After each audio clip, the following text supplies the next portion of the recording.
Andy Byron's apology letter just came out and we have to talk about it. An apology from a CEO caught on kiss cam with his head of HR. Let's break it down.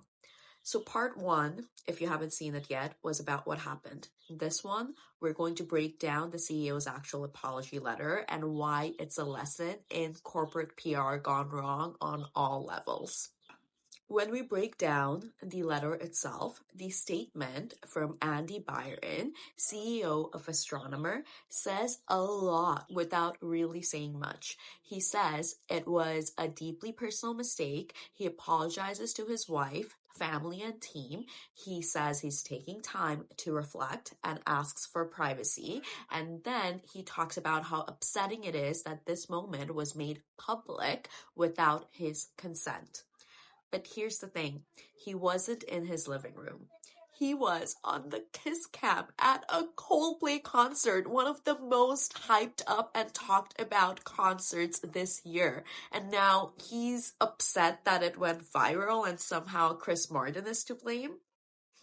What this letter doesn't mention is actually way more important and things that we have to note. He does not acknowledge the power imbalance between him and the head of HR. He doesn't explain how this compromises HR neutrality or company ethics. He does not speak to how this affects employees' trust or the perception of bias, especially during a time when job seekers are struggling to survive and the market is so bad. And let's be honest, if this hadn't been caught on camera, would there have been an apology letter at all? Would the relationship have continued quietly while other people were passed up for promotions? Now let's talk about how these letters are actually generated and made.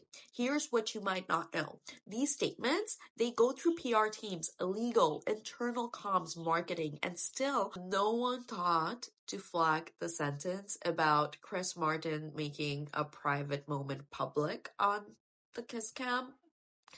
This is a public company moment, you guys, and a reminder that when a leader speaks, they don't just represent themselves, they represent every employee, investor, and stakeholder who trusted them. This was a missed opportunity for real accountability.